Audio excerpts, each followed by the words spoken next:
pārkaulai attīstība nukleus pulpozes, annulus fibrozes. Kur kas ir, mēs varam diezgan labi saprast, ja? Lūk, šeit ir hordas palieka, kas dos nukleus pulpozus, ja? Un šīs daļiņas, tās tumšās, nozīmēs tikai to, ka tas ir starpskriemeļu diska, annulus fibrozes. Tātad šeit mums neko diži kavēties nevajag. Pašā mazā palielinājumā mums jāpabraukā pa šo preparātu un jāapskatās dažas lietas, kas mums izriet no anatomijas zināšanām. Kā jūs domājat, kas šī tas ir? Nē. Nu, bet kāds? Doma. Nav riba. Nav. Tas ir gūžas kauls. Gūžas kauls pie mugurkaulāja. Kad jūs pabīdīsiet pašu preparātu, jūs redzēsiet, ka te ir vairāk iet uz kraniālo pusi un šeit ir kaudālā pusi. Tātad pa klavīkulu tā kā nevarētu būt runa. Otrs gūžas kauls, ja? Otrā pusītā.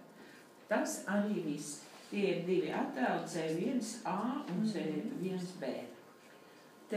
Otrais preparāts C2 ribu pārkaulošanās. Nu, nekā sarežģīta nav. It īpaši, ja jūs labi atceraties pirmo semestri, kad bija runa par endohondrālo pārkaulošanos. Bija tāda lieta, ja? Nu, tā ir tātad jāatceras, un te nu viņi ir tās ribas, kas ir bijušas sākumā kā skrimšļainas nodos, un te viņām sāks šī pārkaulošanās. Visādos veidos, visādos variantos varat viņus apskatīt. Trešais preparāts. Kas ir? Trešais preparāts mums ir sklerotomu diferenciācija. Tātad mēģinām viņus te apskatīt. Tas nav gluži tas, ko mēs gribam pašlaik. Sklerotomu diferenciācija.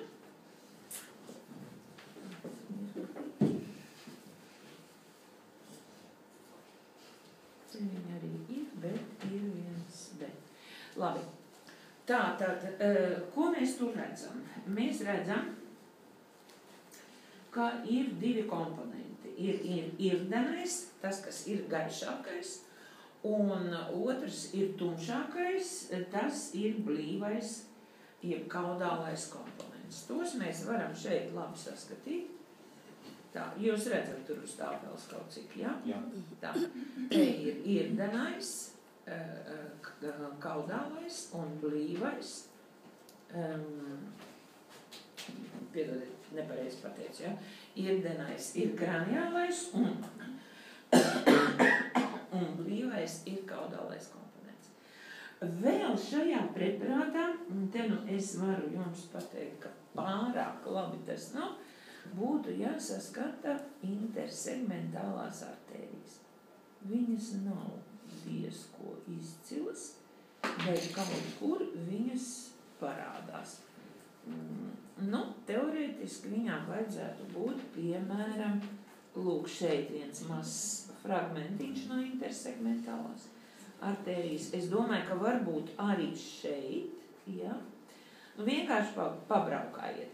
Lielā daudzumā viņas te nav, bet tur viņas tur parādās. Tālāk, šajā pašā preparātā mums ir drusku pavīdēja, parādās arī horda. Pārāk skaista viņa šeit nav, bet kaut ko no viņas mēs varam redzēt. Lūk, šis te tārtveidīgais veidojums, ja? Lūk, tā ir horda, no kuras vēlāk izveidojas tas nukleus pulpozes. Tā ir hordas palieka, ja? Es pieņemu, ka jūs preparātājs, jūs to hordu redzēsiet labāk nekā uz ekrāna. Joprojām tas ir C3. Tālāk preparāts ir C4, kur mums būs arī vairāki redzes lauki jāizpēta, bet nekā sarežģīta šeit nav.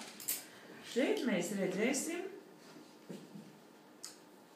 kā jūs domājat, ko? Es tagad jums rādu, ko jūs šeit redzat. Kas tas ir? Kauli ganpirks. Jā, tā ir plauksta falangu attīstība, jā, endohondrālā osteoģenēze, un jūs zināt, ka no sākuma plauksta attīstās kā plezna. Kā plezna, jā? Visi ir sauguši kopā. Un lūk, šeit mēs redzam tādu vietu, kur sākas šis apoptozes process, un starp pirkstiem sāk izzust šīs te savienojuma vietas un izveidojas normāli pirksti. Bet jūs droši vien būsiet dzirdējuši, ka dažreiz piedzimst bērni, kam ir vai nu visi kopā, tas ir retāk, bet dažreiz kaut kādi, divi pirksti sauguši kopā. Pareizāk sakot, šeit nav notikusi šī apoptoze, ja?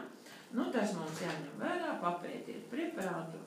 Preparāts ir interesants, bet, tā tad, jā.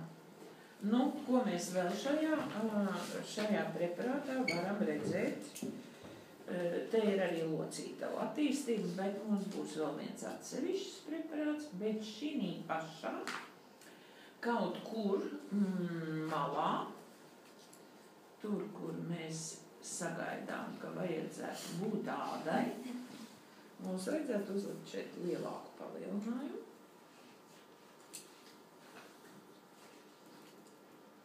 Varbūt vēl lielāku. Un ko mēs te redzam? Mēs redzam ādas attīstību un redzam... Nē, te nav. Bet ko mēs šeit redzam? Tūlīt es mazlietiņ pabīdīšu. Pārāk skaisti te nav. Tūlīt citā vietā pameklēsim.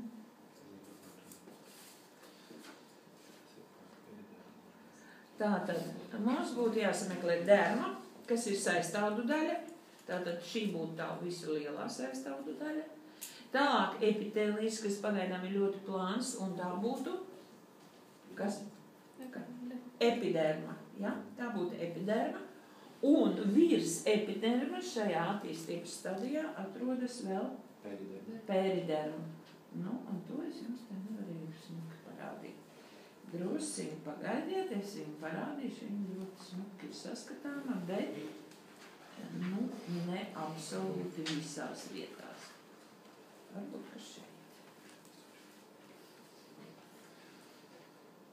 Periderma ir tādi. Tagad jūs teiksiet, ka es jūs krāpju, nekrāpju. Kas ir bumbulīši pavirši? Šitie? Tā ir tā periderma. Tā ir tā periderma. Šite viņš,